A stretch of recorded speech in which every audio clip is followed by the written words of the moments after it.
Hello. As soon as I started saying hello, I almost choked. What was that? Hello. Hello and welcome to Deprogrammed with Keri Smith. I'm your host, Keri. Today's Monday, November 25th. It is the week of Thanksgiving.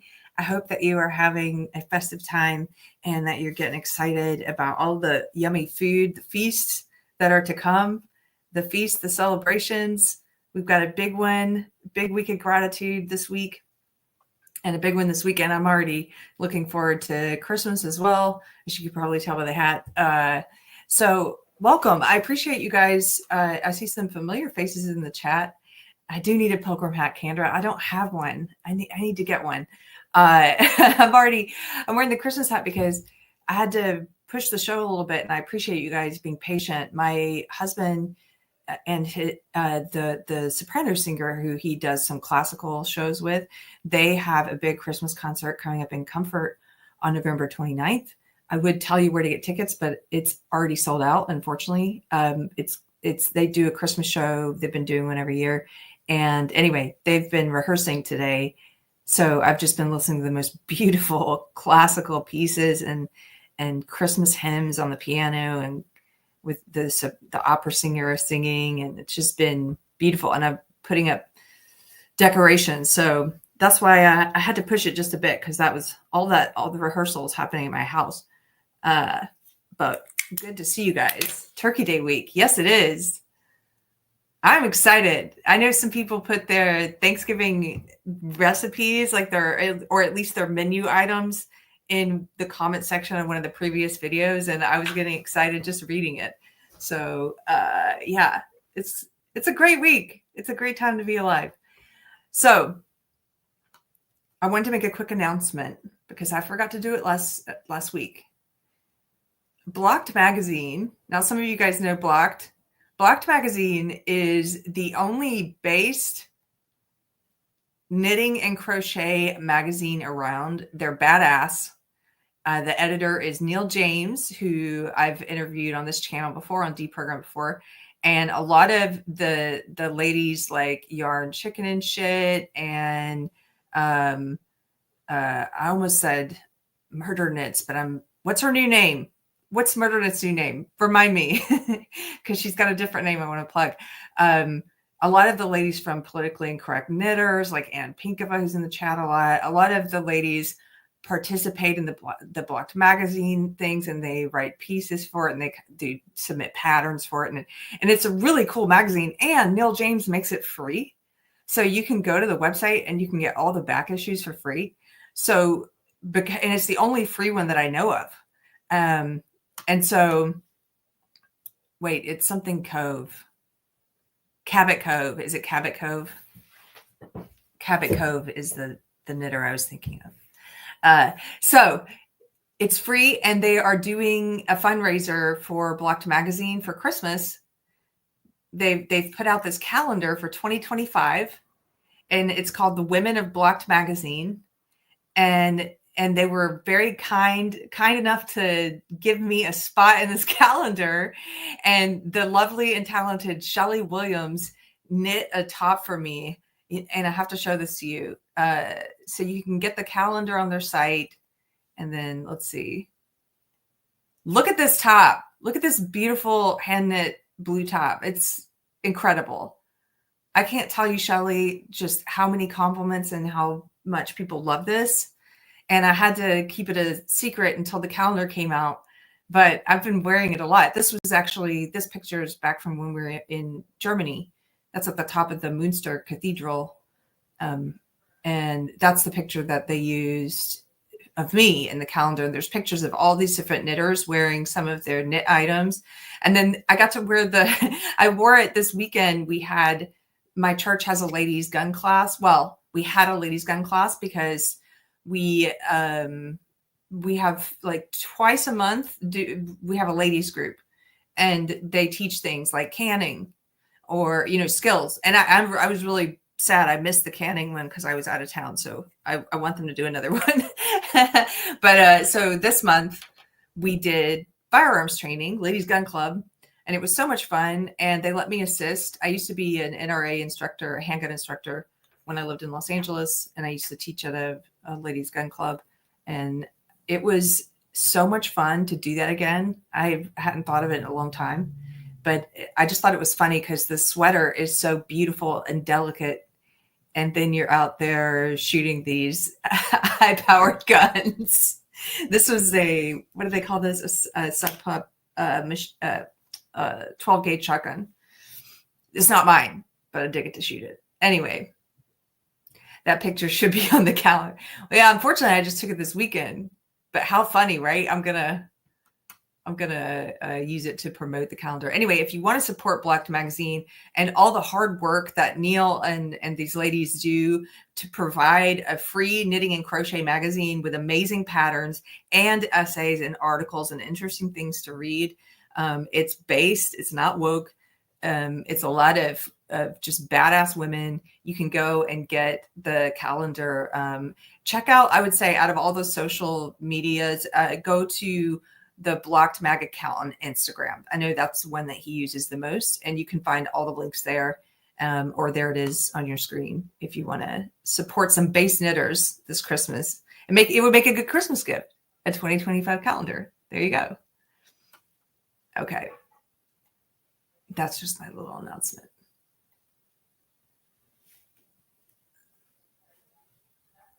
Okay.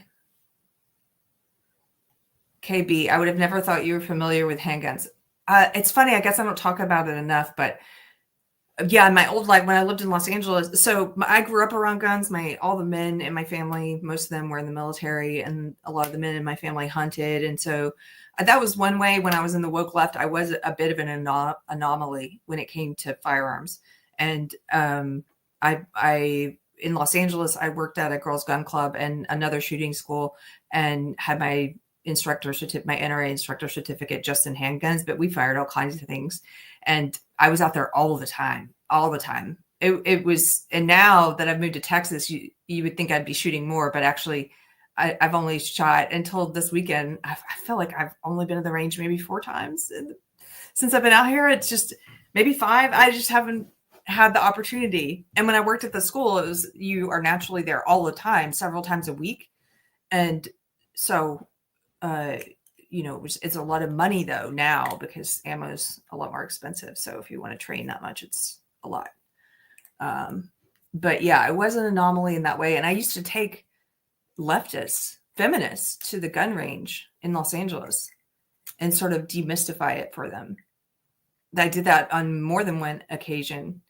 And at the time I was thinking, this is a good thing. I'm helping to open their mind a little.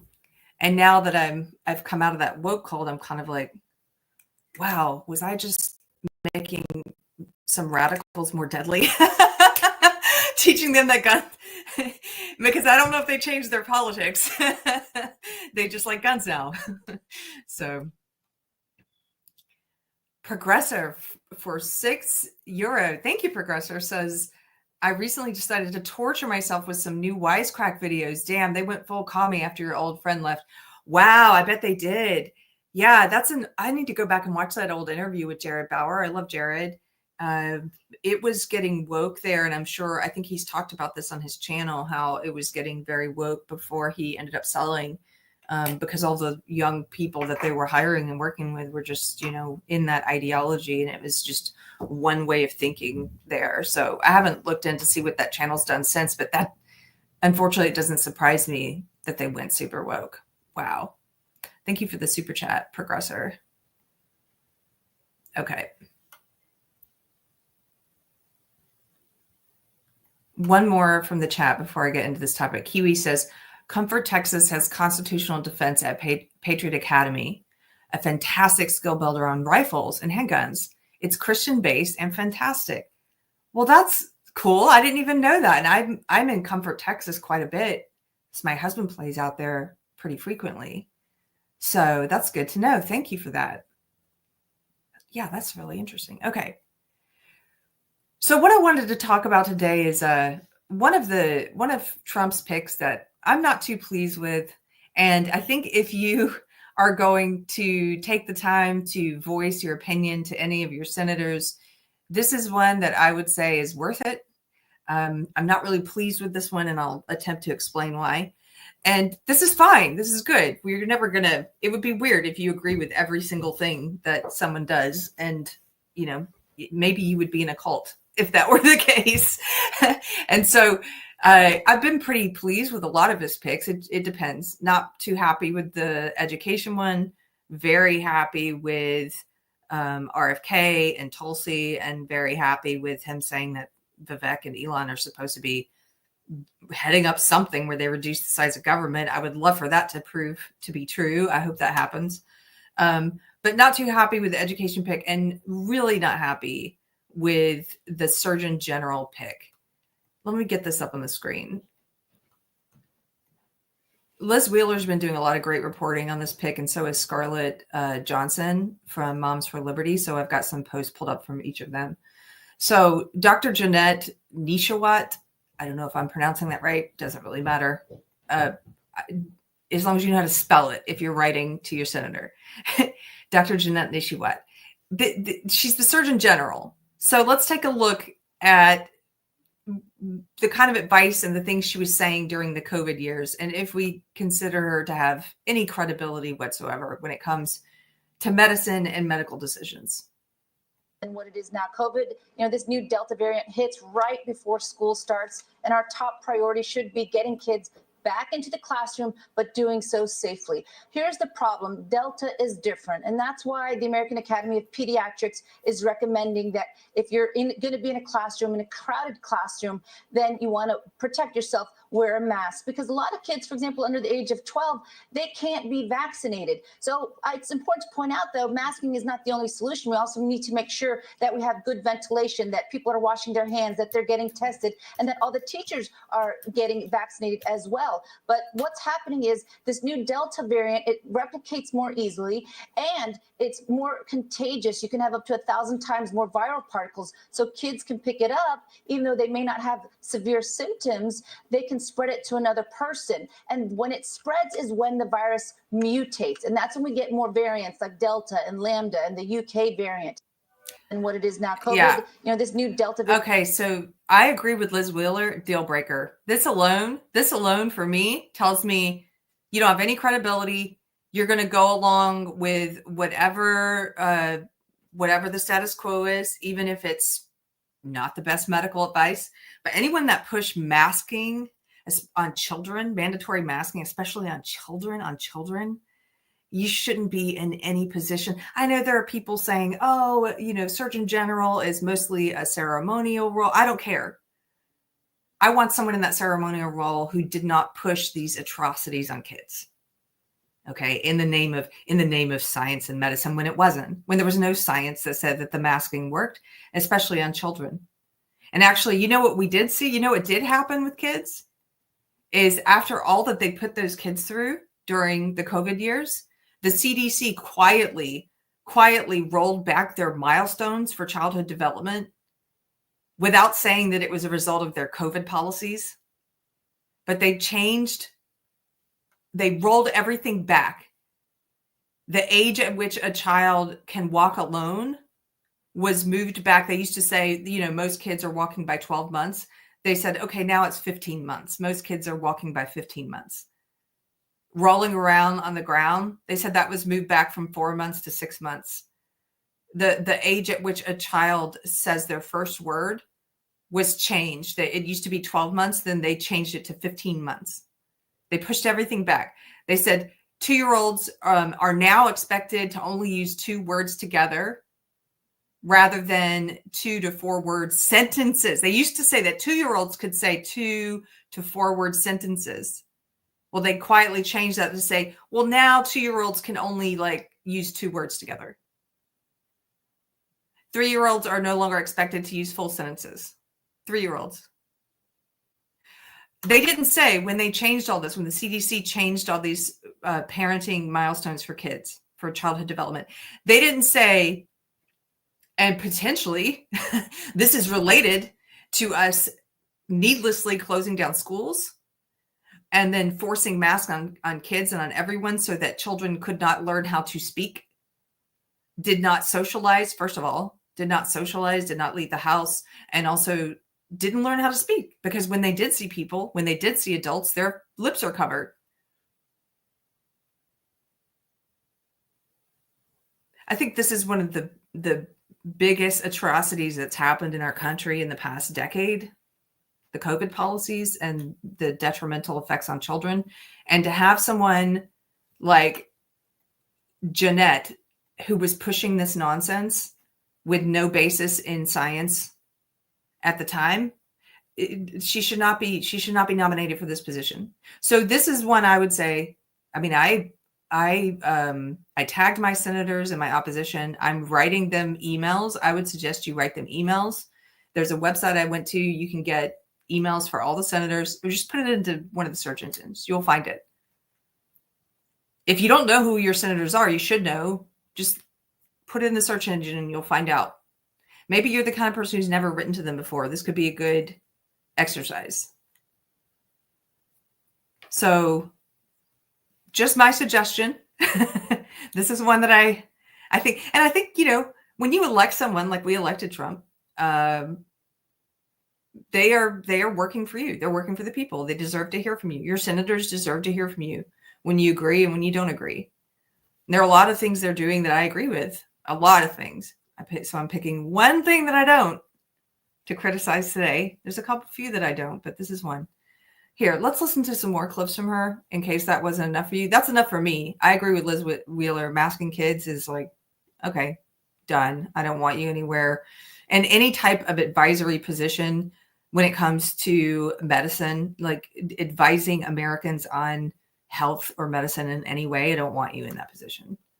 I don't trust you. You don't have any credibility. Here's another clip. Oh, yeah. This is the one where she was praising social media for censoring.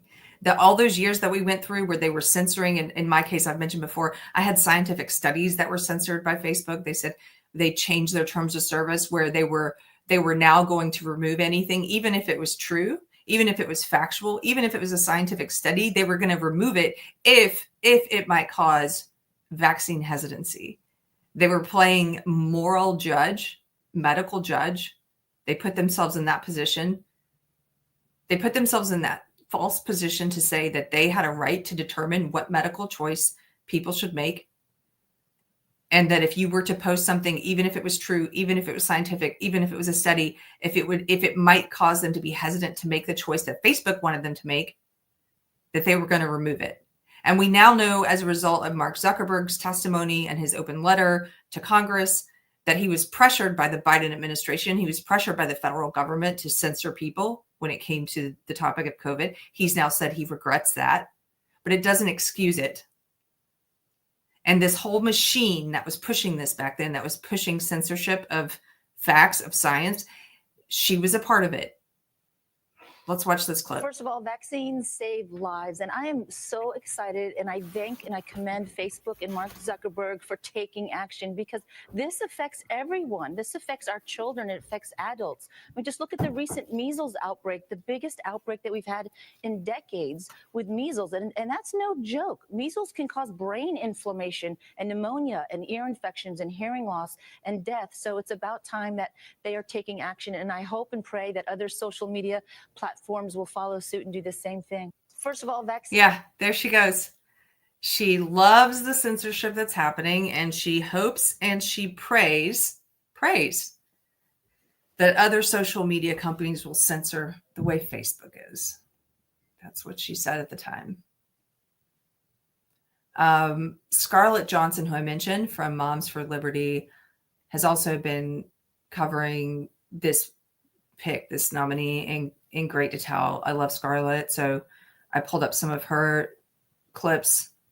This is the one where she says wearing your mask outdoors can prevent COVID transmission, even if you're outside walking alone. Okay, we have to listen to this one. Again, this is the Surgeon General pick. So if you go outside and there's no one around, then the risk of you picking up the virus is low. But consider this. There could have been someone walking by who coughed and sneezed. And the virus can remain in the air for a few hours. So you are taking that chance of, even though no one's there, was there someone there 2 minutes prior and you could have just walked into the virus and have inhaled it. And look at his face. I feel like he's looking at her like, are you for real? Are you a doctor? Like, and what is that mask supposed to do, by the way? What's it supposed to do if you walk into a cloud of phantom sneeze? That the mask is supposed to prevent the transmission of COVID? Sure.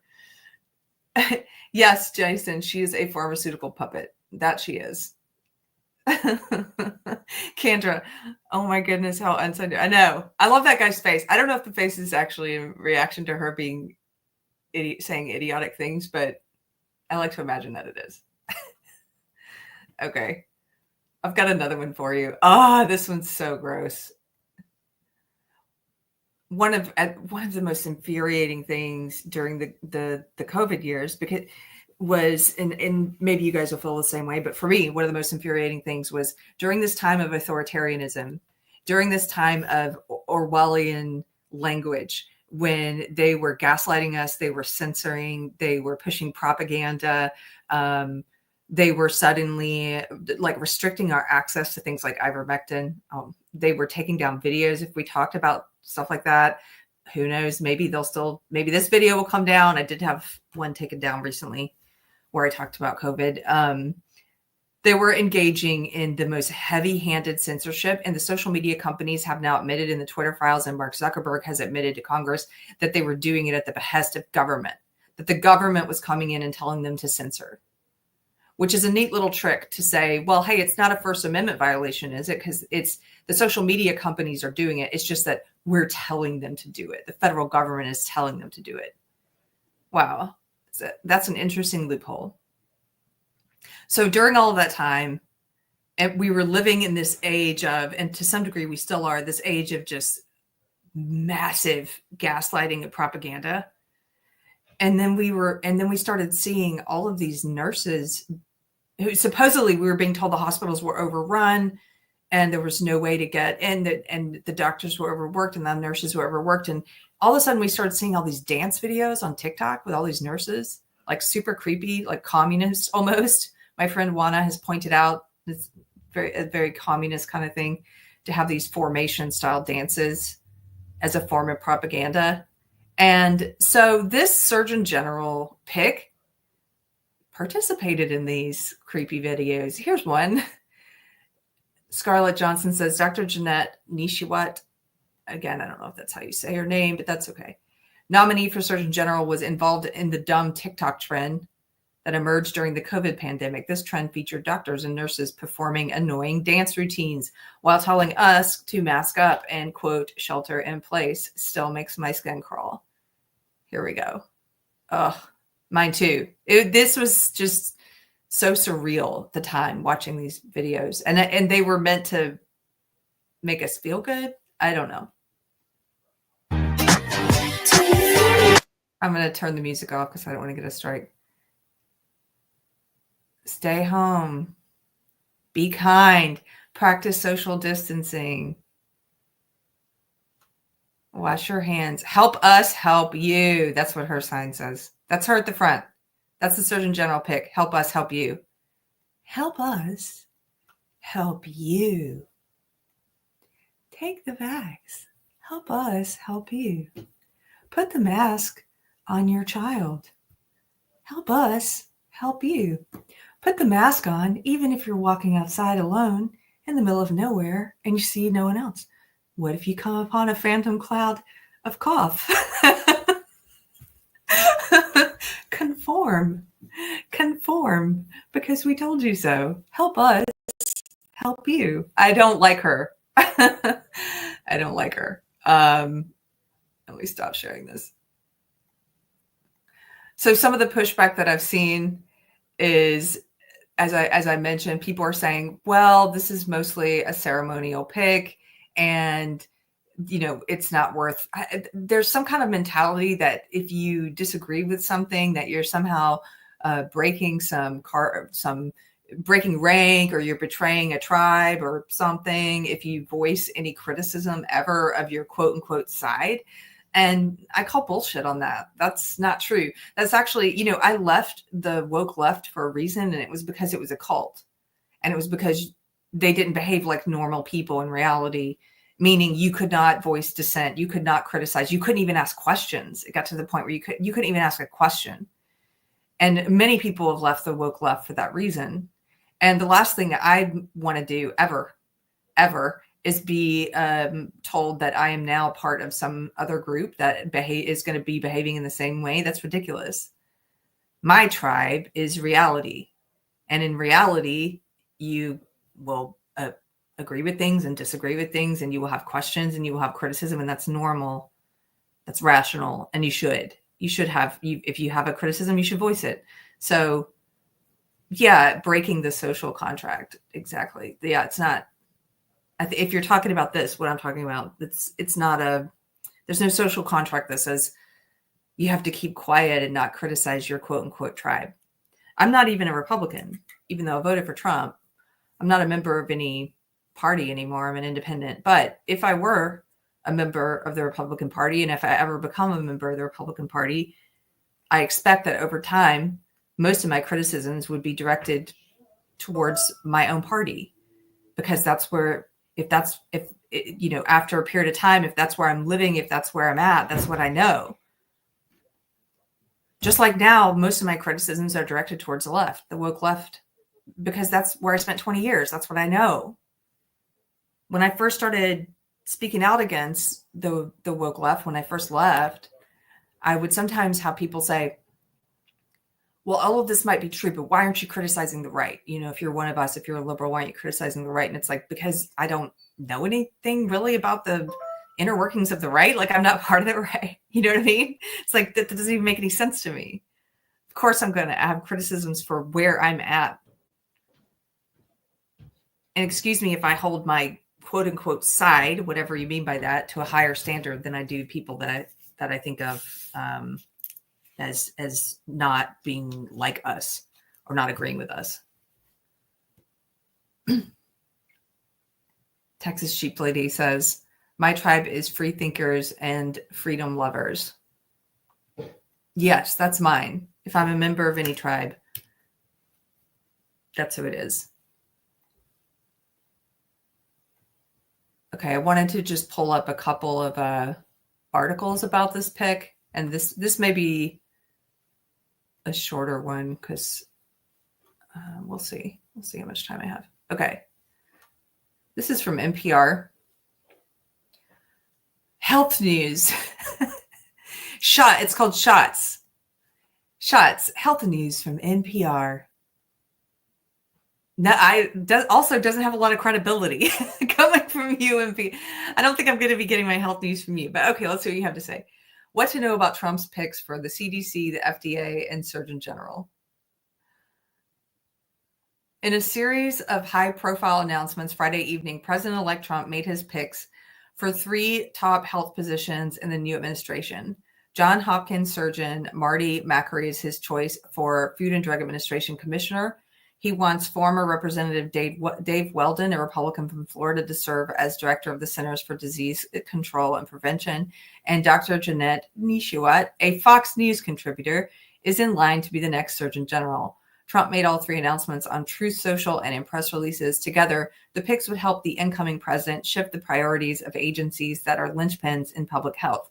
But the choices also come with controversy. We can come back and read these. I want to scroll down to what they have to say about her. Dr. Janette Nesheiwat for Surgeon General.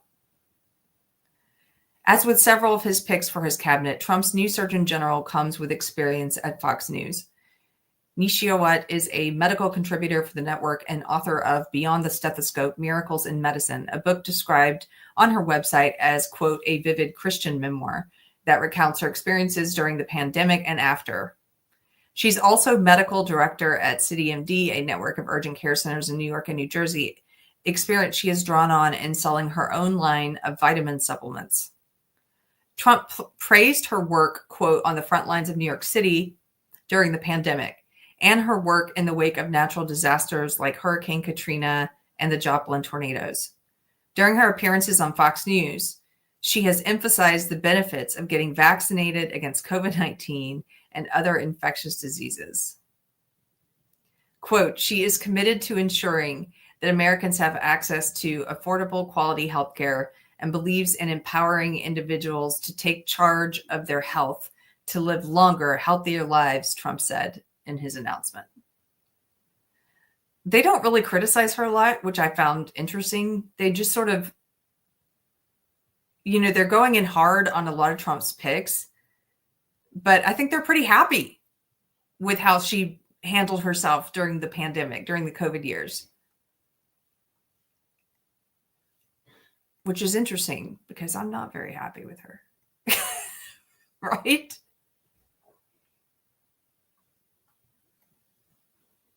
John Bertram. I love you, Keri, but I still don't get why the ex-left have suddenly discovered God. For me, it's a total non sequitur. Well, that's such a big question. I mean, not everyone who left the woke left has found God. Unfortunately, in my opinion, I have friends like Josh Slocum, who left the left, who's an atheist, but who's now grappling with questions of God. He's been very open about that on Twitter, or at least thinking about it, reading some C.S. Lewis. I think it makes a lot of sense. So woke is a belief system. And once you discard a belief system, I think you're going to find another. And I'm one of those people who believes that we were designed to worship, that it's part of our nature. It is part of our being to worship. And if we don't worship properly, then we will find other things that are improper to worship, that are not very good for us as human beings. That's what I believe. And if we don't have the correct way of viewing the world, then we will find other myths to put in that spot.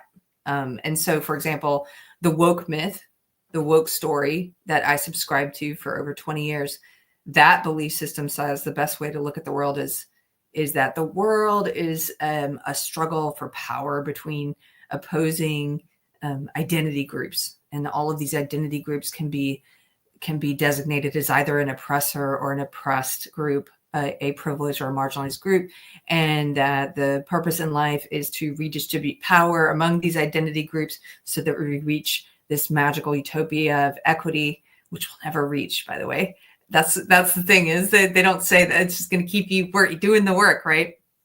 That's a Marxist belief system. And I would say it is a spiritual belief system in some ways. Like, they believe they are good people by believing this, that it somehow cleanses them, but not entirely, because there's no forgiveness in this belief system. Anyway, my point being, people will adopt all different types of systems of belief, and they will also try and put something in that position of worship. I think that's my opinion, in my experience, and also witnessing others. And a lot of those things are not fulfilling, and they cause you, many of them, I think, over time cause you to become a narcissist, where you're just worshiping the self, to become more of a narcissist than we are naturally. So, for example, people will try and worship other people, maybe a spouse, maybe a boyfriend, maybe they try and worship a vice, something that has control over them, that they are a slave to. Maybe they will worship money. Maybe they worship image or youth or any number of things. And they will develop rituals. And I've seen people do this. I've seen myself do this. So I don't know. It's kind of a long answer, but the question that you asked was so big. So anyway.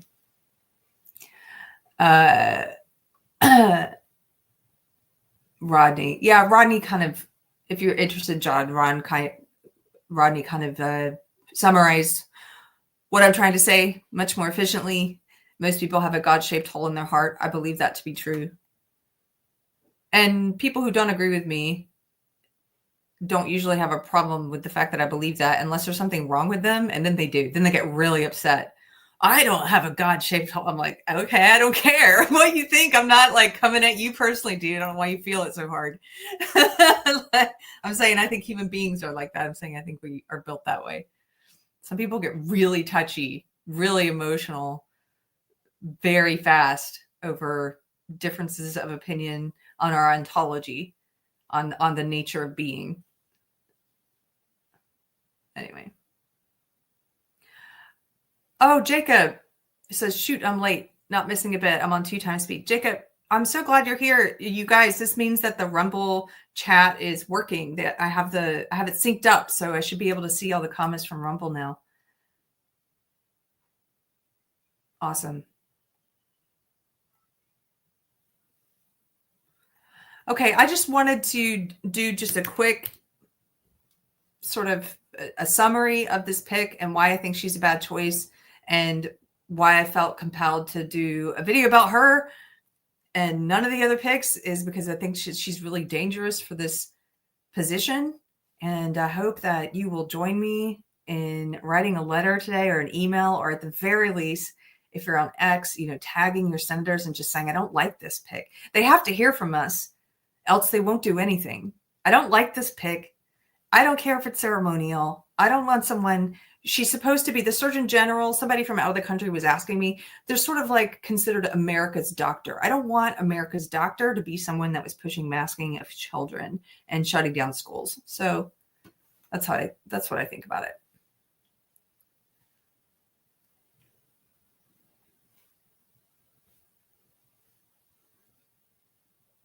So you guys in the chat are talking about Diddy.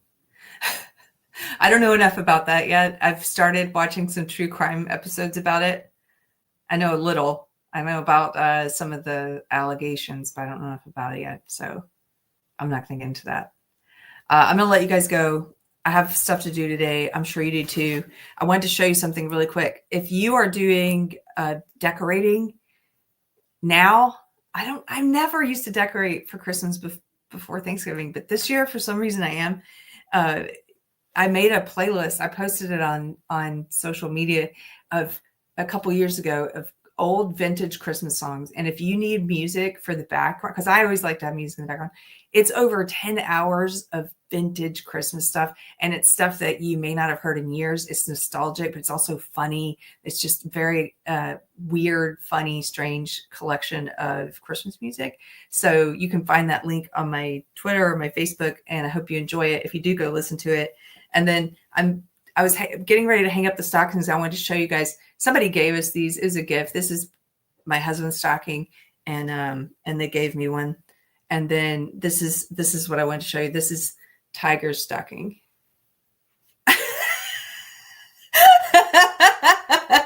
Go. Just really look at the size of it. Look at the size of it. I could actually fit him inside of this entirely.